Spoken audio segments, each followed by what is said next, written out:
E aí? Bom, eu queria ler com vocês, estou com vontade de ler o texto. Abri a Bíblia agora, o que eu posso compartilhar com a galera?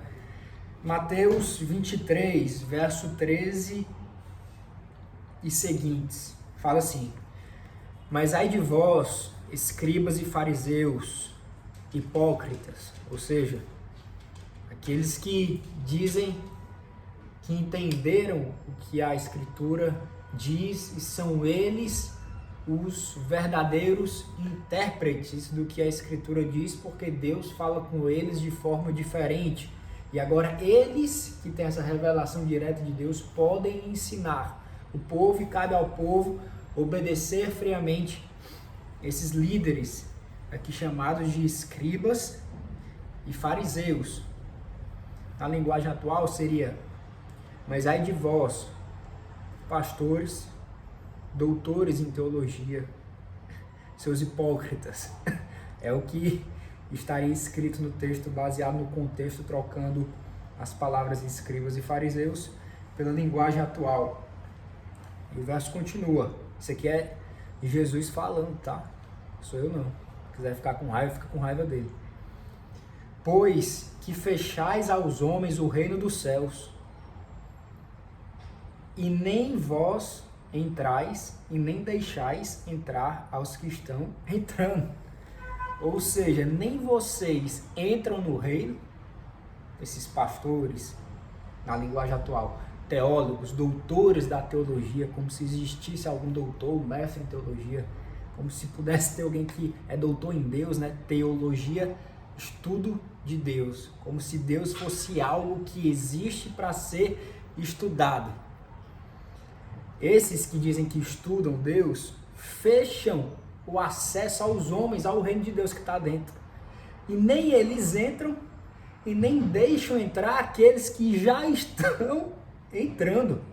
Ou seja, tem muita gente que já está entrando no reino sozinho, naturalmente, por aquilo que é falado ao seu coração, de uma forma que a pessoa às vezes nem sabe explicar o porquê ela está percebendo isso, porque ela está discernindo isso, porque o coração dela tá levando ela a perdoar aquele amigo, tá levando ela a ajudar aquele necessitado que ela bateu o olho e sentiu algo dentro dela em prol daquela pessoa, porque o Espírito de Deus, ele é livre para agir como ele quer, não depende da gente, não precisa da gente, não depende muito menos da instituição religiosa, porque Deus não é cristão, Deus não é católico, Deus não é espírita, Deus não é muçulmano, Deus não é do candomblé, Deus é Deus.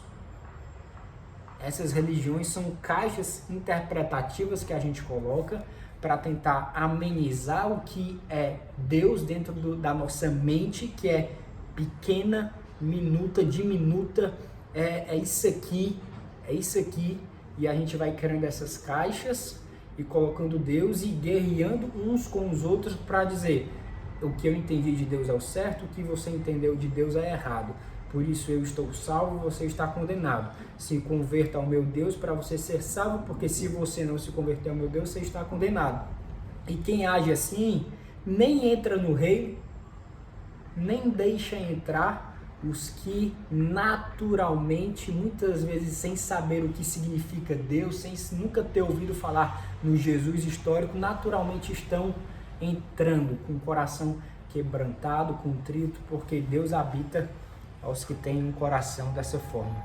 Versículo 14 do capítulo 23, continuando: ai de vós, escribas e fariseus, aqui ele repete: ai de vós, pastores, mestres, bispos, vocês que possuem esses cargos religiosos de domínio e poder e manipulação, pois que devorais as casas das viúvas sob pretexto de prolongadas orações.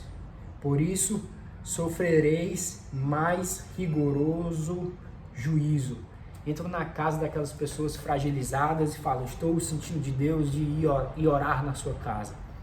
E aí esses caras, eles são mestres em follow-up. Tá aí, ó, um parêntese.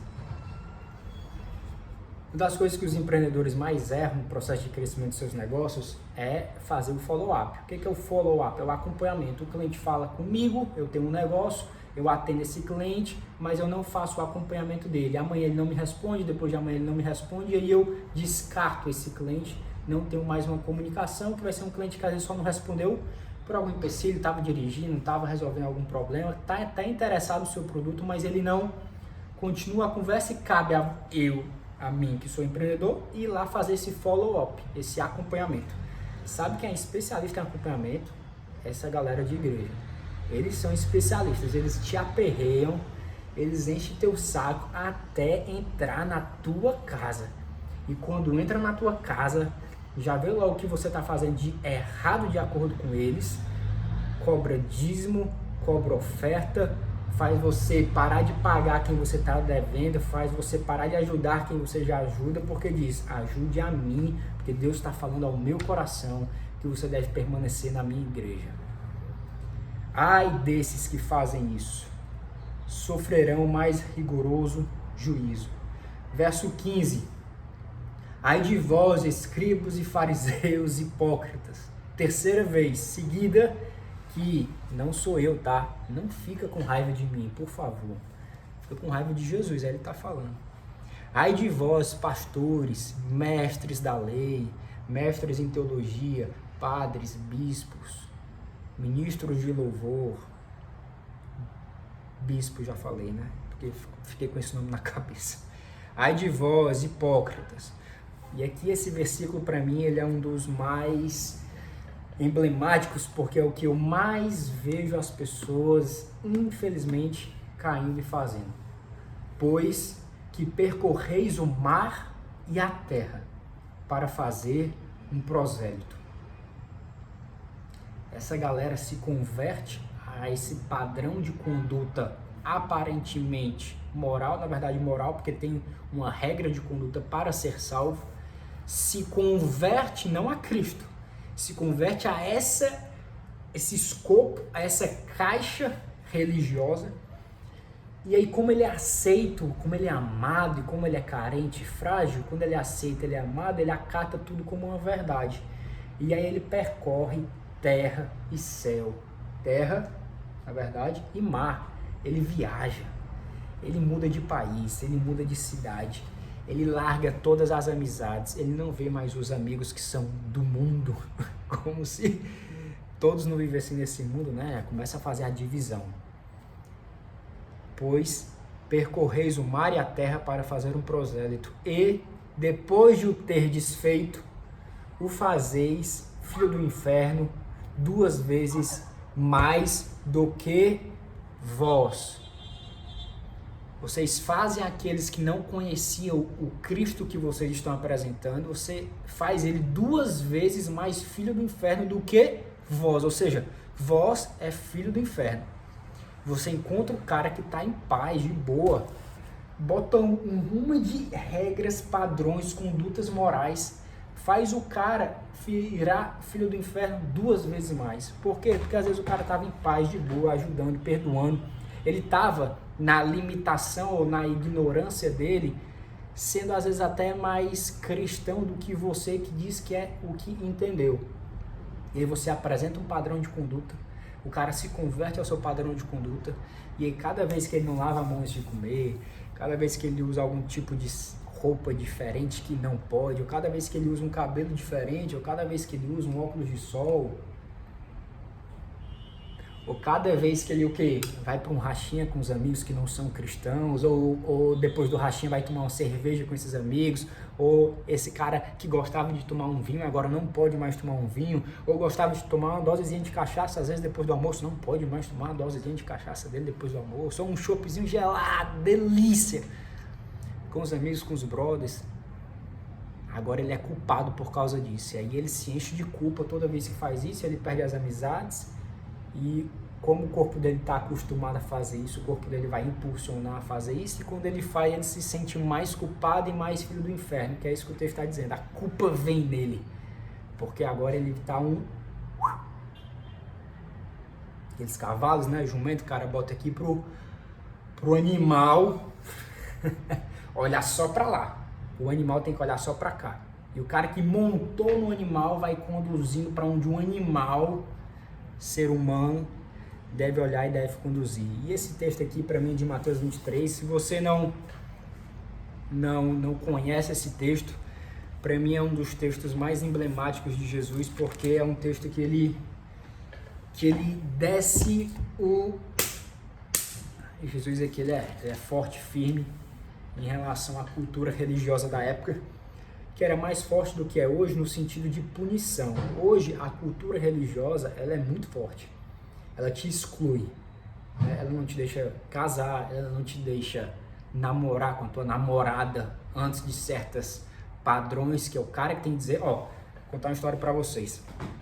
Tem uma igreja de um cara que eu conheço, que já frequentava a igreja que eu ia, que hoje eu não frequento mais, que na igreja dele ele virou pastor, né? Para você namorar com alguém, quem tem que autorizar é ele, tá?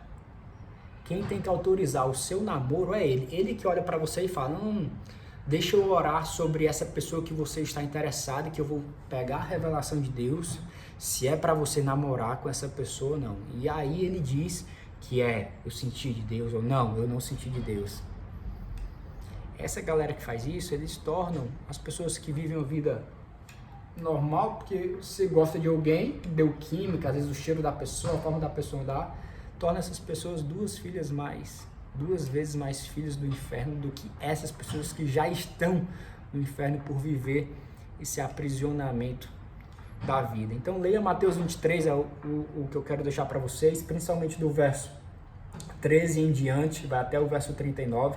É uma mensagem muito dura, muito firme, mas que é muito necessária nos dias que a gente está vivendo hoje, justamente porque a gente está vivendo cada vez mais, apesar de não ter regras e punições na carne que as instituições religiosas colocam, existem punições de isolamento que às vezes geram mais males, mais coisas ruins na vida dos outros do que antigamente ter a própria punição.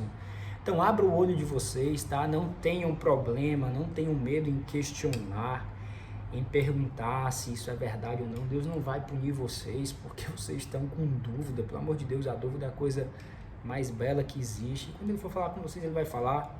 Presta atenção no teu coração, ame o próximo, ande como Jesus andou. Eu vejo muitas pessoas idolatrando quem Jesus foi, sem viver o que Jesus ensinou para viver. Então eles não vivem o que Jesus ensinou para viver, porque é muito difícil, mas eles idolatram Jesus como Deus e brigam com quem não idolatra Jesus como Deus, dizendo que tem que idolatrar Jesus como Deus, assim como eles idolatram, mas eles não conseguem viver o que Jesus viveu, e às vezes o outro, que não idolatra Jesus como Deus, está melhor expressando a forma como Jesus viveu do que esse outro que está tentando evangelizar. Acho que devia ser o contrário. Beleza? Esse é o vídeo de hoje. Abri aqui agora, nem sabia o que eu ia falar. Abri Mateus 23, compartilhando isso com vocês. Fiquem na paz. Compartilhe esse vídeo. Se falou ao coração de vocês, se vocês viram que fez sentido ou não. Um abraço, beijo, cheiro.